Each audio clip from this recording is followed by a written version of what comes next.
Grady Sizemore clearly did a better job relative to Pedro Grifol, but is that good enough to earn him the job long term? Let's discuss next on Locked On White Sox.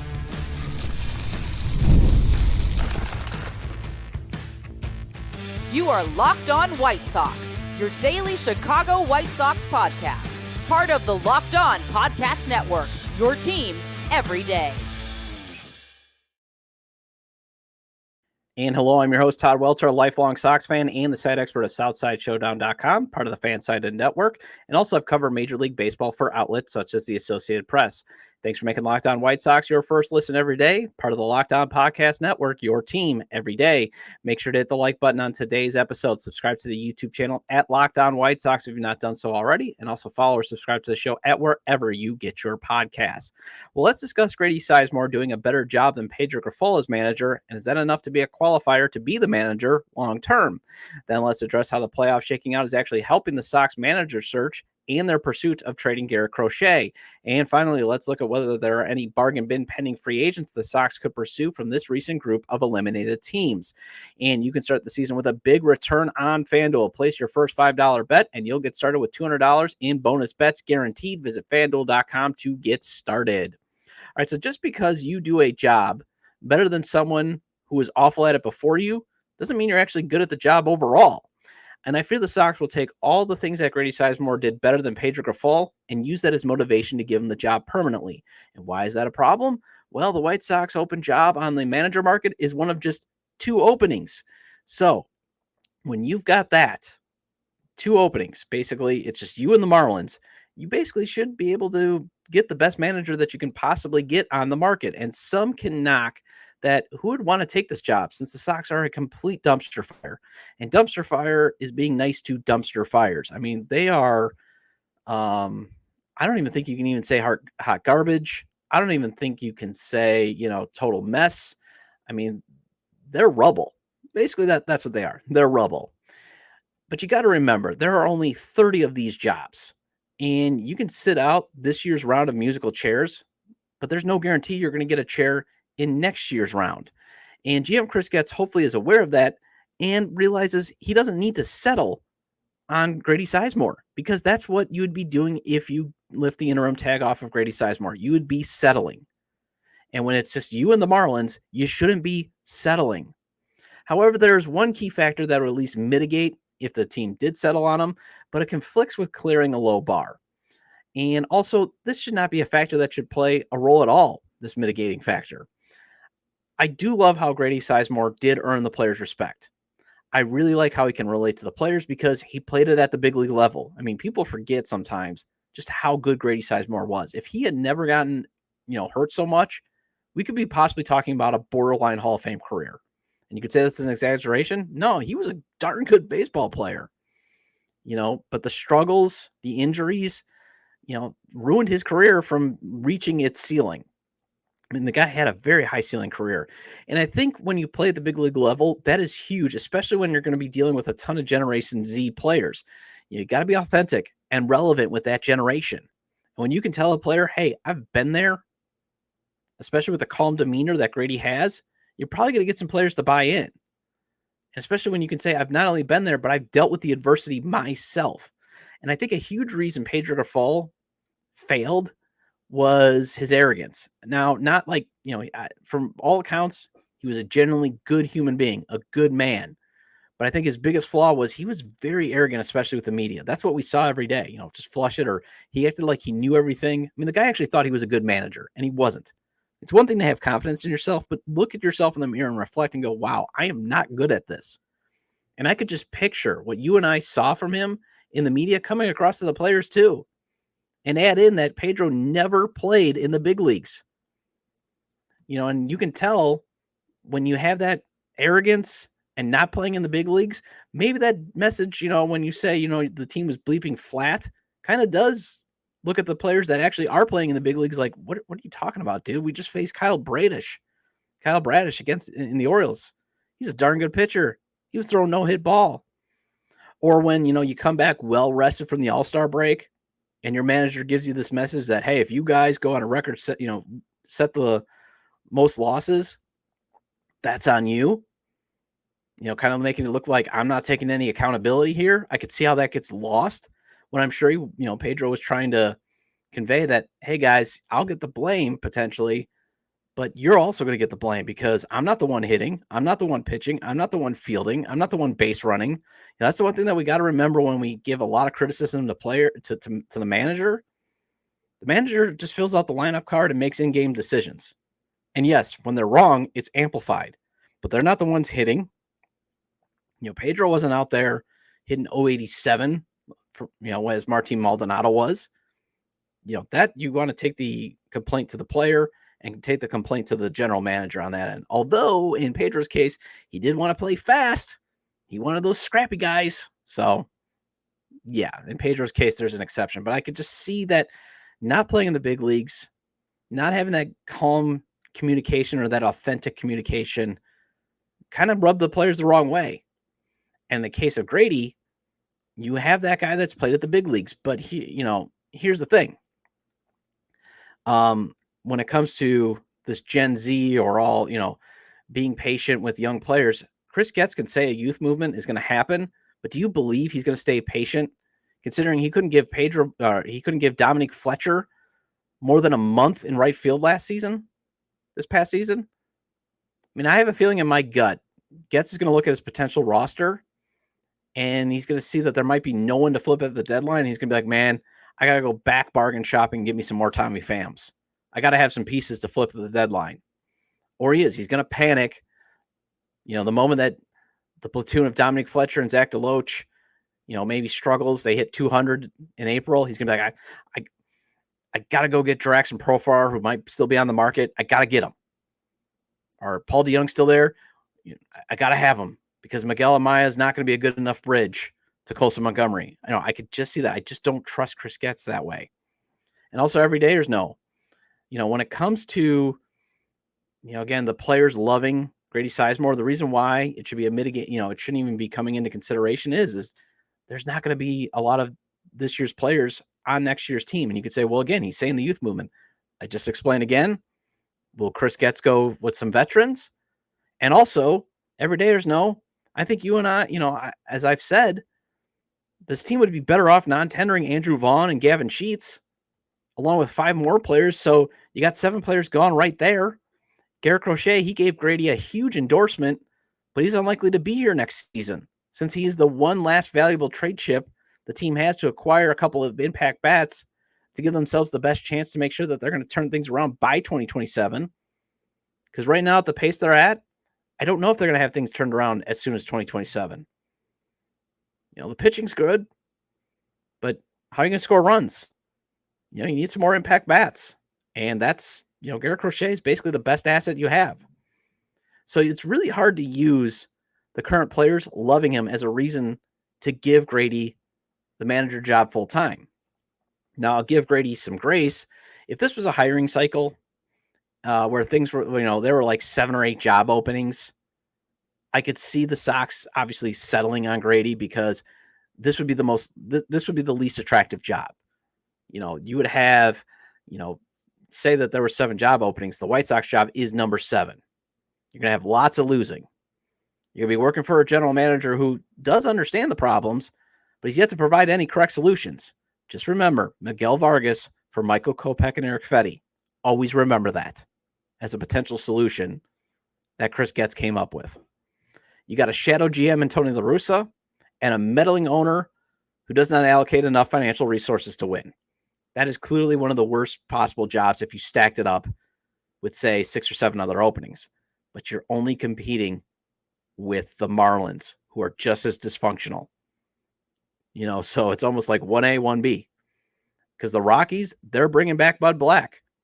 And I'll discuss in the next segment how the playoffs is helping the Sox manager search.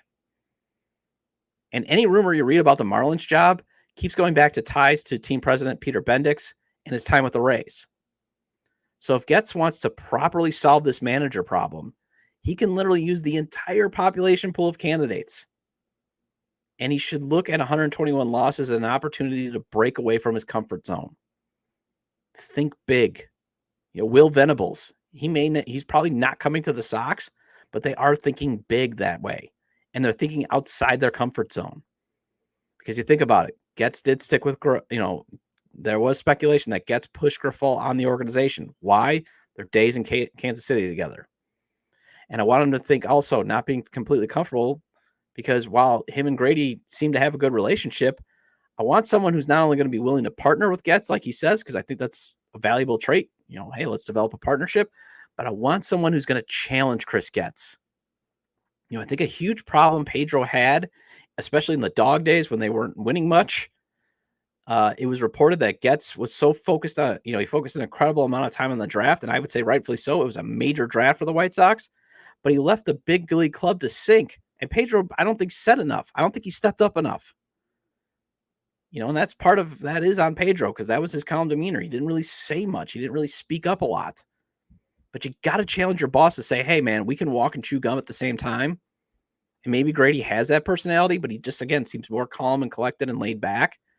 And I'm not saying let's bring in a rebel, but bring in someone with enough confidence in their abilities to go to the GM and say, hey, this bullpen sucks. You and I need to get some solutions here. Look at the waiver wire for now. We need some better arms. Because that's what the Sox could have used in June and July when the bullpen was blowing leads left and right. Let's see what's on the scrap heap. Or, hey, we got these young pitchers in AA and AAA. Let's see what they can do. Let's see if they can give us some outs. And plus, if Skip Schumacher is your preferred target, you have no competition for him right now. You got none. The only competition you have is he looks at the Sox job and says, I ain't touching that with a 10-foot pole. I'll sit it out, because he's the guy that's got enough cred that he could sit out this year's hiring cycle and probably get a job next year. But if Clayton McAuliffe or Daniel Descalso, they can't do that. And if your process spits them out as the best candidate, because I want the best candidate possible from this process, I don't trust it, but you and I, we have to take it or leave it, because Chris Getz is a guy we have to rely on. I'm sorry, he's not getting fired. He's not going anywhere. So we have to trust on him begrudgingly. But if all his questions, all this comes through, all his background checks, and it's Clayton McAuliffe or Daniel Descalso, they can't really afford to sit out a hiring cycle, because the next hot manager, the next hot name is going to possibly leapfrog them. And again, those are names that aren't going to thrill you. They don't thrill me. They don't thrill me compared to, say, Skip or Willie Harris, another person I would love the Sox to hire. But McAuliffe at least comes from the Dodgers, and Descalso at least won as a big league player. So he checks that box there. All right, well, let's get into how the playoffs shaking out is helping the Sox manager search, plus how two teams getting eliminated early could aid in the trade market for Garrett Crochet. Let's discuss that next on Locked On White Sox.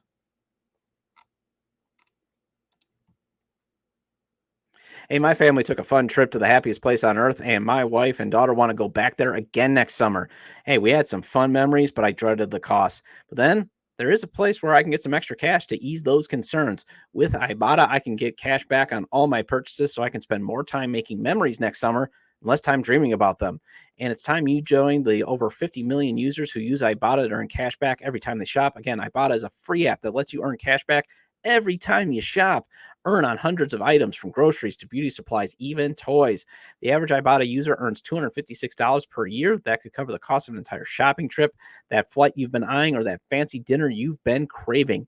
Other apps give you points that don't amount to much. With Ibotta, you earn cash back that you can withdraw to your bank account, PayPal, or gift cards. Simply add offers in the app, upload your receipt, and voila, the money is yours. And right now, Ibotta is offering our listeners $5 for just trying Ibotta by using the code LOCKEDONMLB when you register. Just go to the App Store or Google Play Store. Download the free Ibotta app to start earning cash back and use code LOCKEDONMLB. That's IBOTTA in the Google Play or Apple Store, and use code LOCKEDONMLB.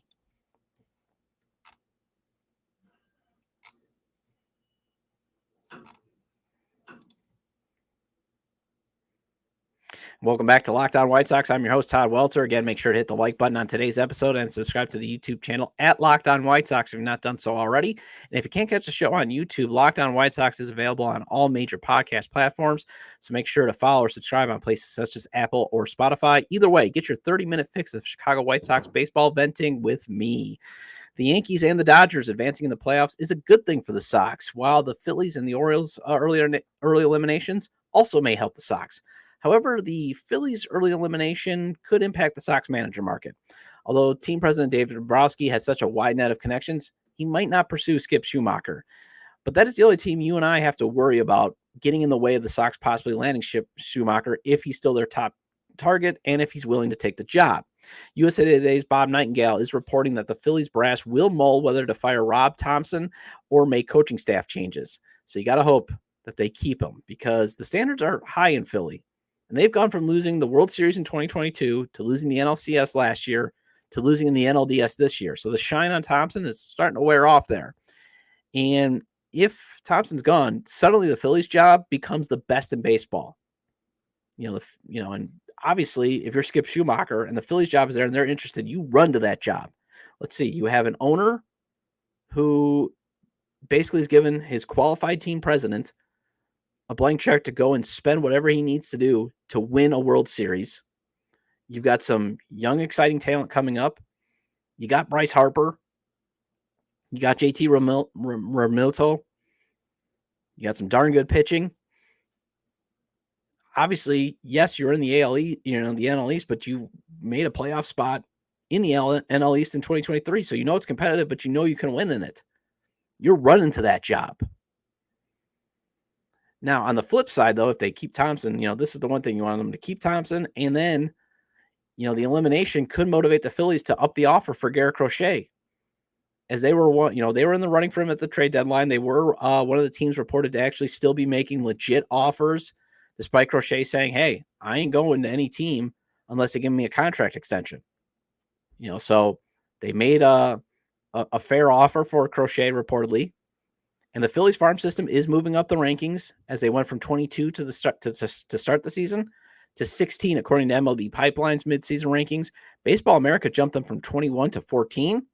They have 3 players in MLB Pipeline's top 100 and shortstop Aiden Miller, outfielder Justin Crawford, and shortstop Starlin Cuba, plus 9 more positional players in their top 15. The one drawback, though, is a lot of those kids are at A-ball.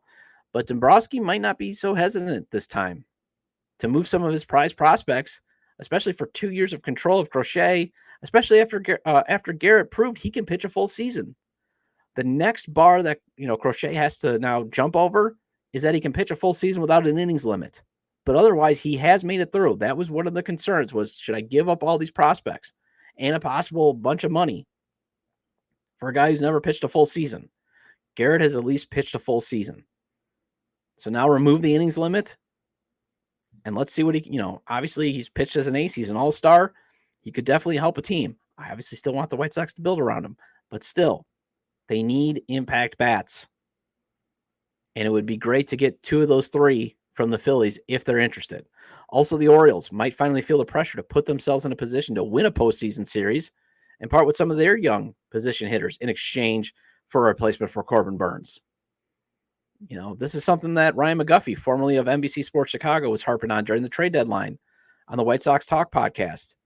And after the season, great episode, CHGO White Sox. You should check it out when him and Herb debated Eloy Jimenez. But, Kobe Mayo, he remains the dream. Imagine him on the White Sox. That is definitely a piece that you could build around. Or Samuel Basallo. He would be amazing to have. The one thing you have to like about the Orioles, as a trade partner, they can develop hitters. And right now they only have 2 in the top 100, but that's because a lot of their guys graduated. They develop hitting. So even if even if they say Mayo and Basallo, no, but they could have some other guys like, Dylan Beavers. I'm just saying, they develop hitters. When you trade with the Orioles, you should be able to get a bona fide professional hitter. The other pleasant thing that's shaken out of the playoffs, the Yankees and the Dodgers advancing means they might not likely join the manager search. There was some grumblings that Aaron Boone and Dave Roberts could be on the outs if both teams had short stays in the playoffs. And obviously Roberts is always going to be Mr. Regular Season as a manager, but no team has been hit more by the randomness of October than the Dodgers. And remember, October is just completely random. I'm tired of everybody's like, oh, this isn't the best test of seeing who's the best team.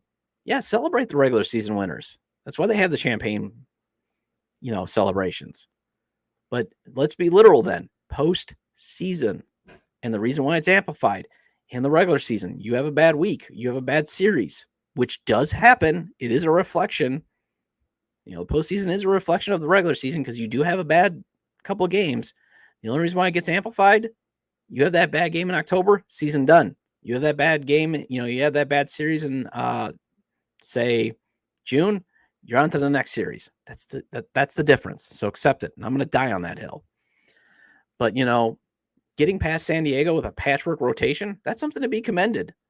And reading the reports out of New York, Boone is still well-liked by Brian Cashman and the Steinbrenners. And the goal is to win a World Series, at least among the fans. But this version of the Steinbrenners at least seems to settle for at least getting close. So if you want a clean path to having the pick of the litter for the Sox manager job, you should want Yankees-Dodgers in the World Series. I know it'd be tough to watch, but at least that'll erase any doubt that those two contenders would join the manager market.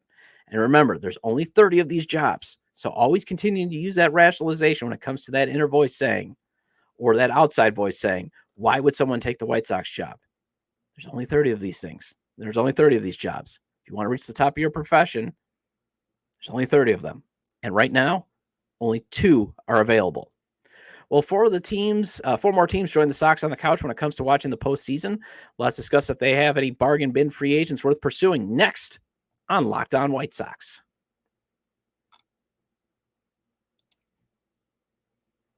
Hey, NFL fans, you can start the season with a big return on FanDuel, America's #1 sportsbook. So when you get a hunch in the middle of the game, you can check out the latest stats, view live play-by-play, and so much more on the same page where you place your bets. You'll get started with $200 in bonus bets guaranteed when you place your first $5 bet. FanDuel is great for futures, props, and parlays. The traditional spreads, over, under, and money lines are fantastic too, but the chance to win big is in the futures, props, and parlays. The big parlay available on FanDuel is for tonight's Jets and Bills game. So you got Breece Hall, James Cook, Josh Allen, and Garrett Wilson all having an any touchdown score. That's going off at plus 2899. So you put $10 on that, and if it hits, $289.93 in your pocket. They do have a parlay builder to create any parlay for the game that you might want to try. So say if you don't like that, let's go, you can build a different parlay. And teams that have eliminated the Milwaukee Brewers from the playoffs typically go to the World Series. The New York Mets right now are at plus 152. They are also plus 410 to win the World Series. Shohei Ohtani is at plus 600 to hit the most home runs in the NLCS. So you throw $10 on that, and if it hits, that's going to yield you $60. Peter Alonso, he's at plus 1,100, and if that wins, it'll pay out at $110 if you throw in, as say, $10. So that's FanDuel.com.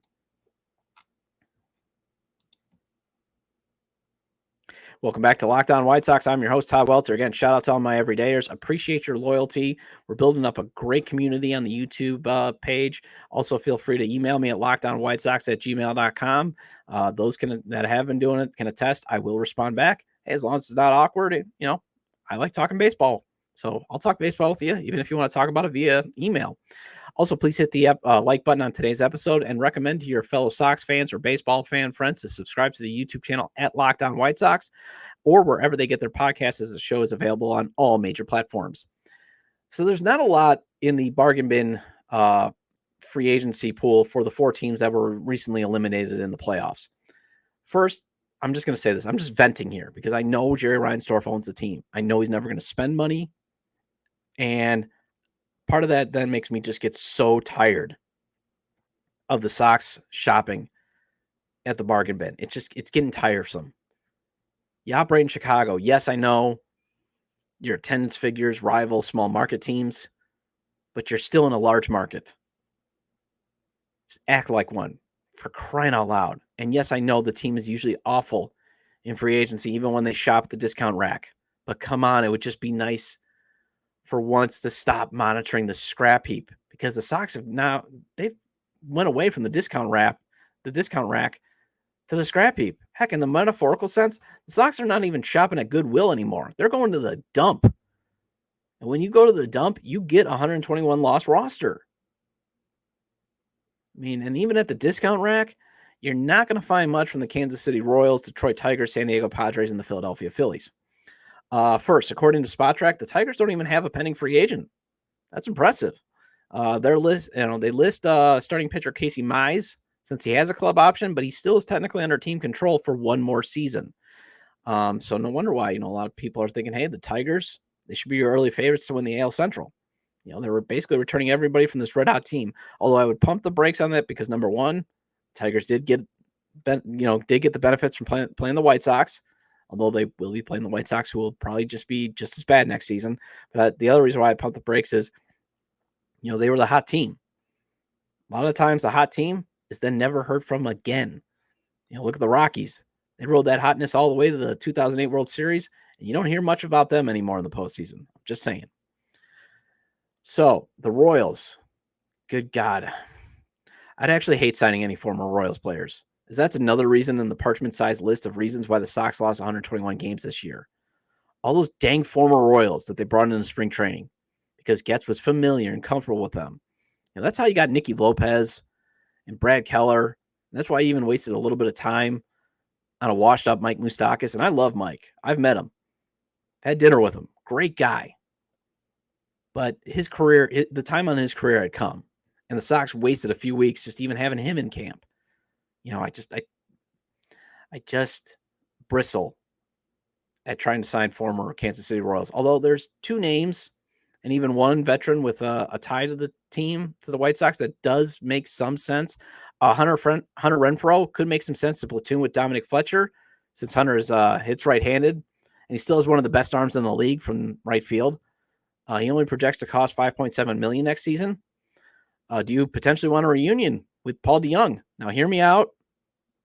Actually, don't. I'm sorry. I don't even want to go that way, because he's going to cost $4.7 million. At least that's what SpotTrack projects.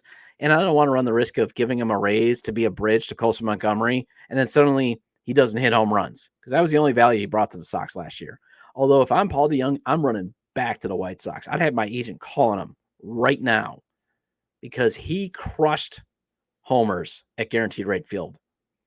So not only would I want a $3 million raise, but I want to get back to the White Sox, build up my trade value again, so build up my numbers, and then get flipped again at the deadline to go to another contender.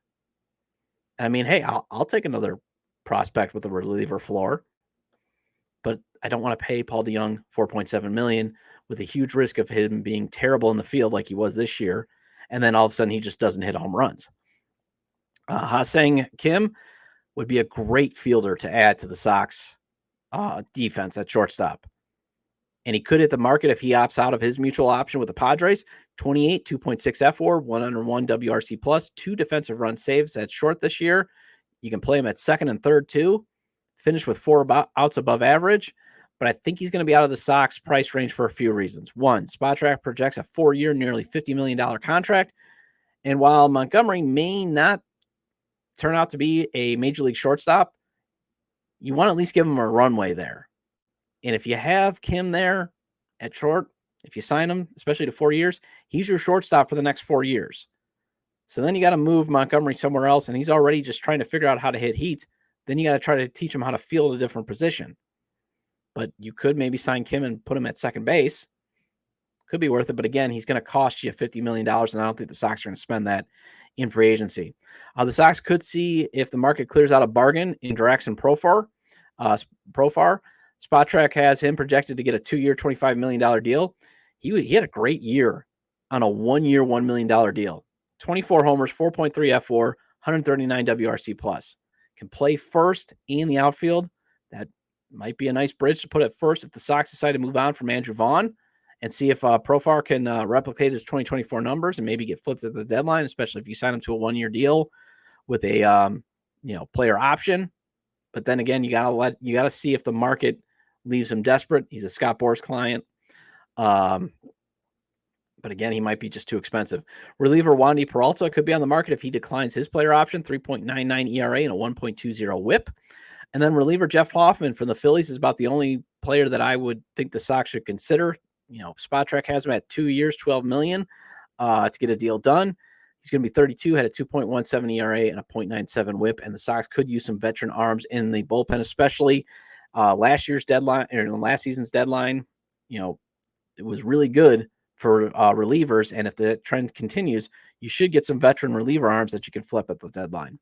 Well, that wraps up this edition of Locked On White Sox. Thank you for making Locked On White Sox your first listen today. For your second listen, find Locked On MLB. Baseball guru Sully brings a daily blend of humor and baseball, keeping you updated on every aspect of the playoff picture. Find Locked On MLB on YouTube or wherever you get your podcasts. I'll be back tomorrow. Let's roll through some of the 63 players who suited up for the White Sox that gave us some hope in the batting order. Feel free to leave comments about today's discussion regarding Grady Sizemore feeling like the team would be settling if they hire him despite being better than Pedro Grifol, the playoffs shaking out to the benefit of the Sox, and bargain free agents on teams that were just eliminated that the Sox could pursue. You can leave them at the episode page on YouTube, X formerly Twitter at Todd J. Dub or at Locked On Sox, or you can email me at lockedonwhitesox@gmail.com. Have a great day. I will see you tomorrow.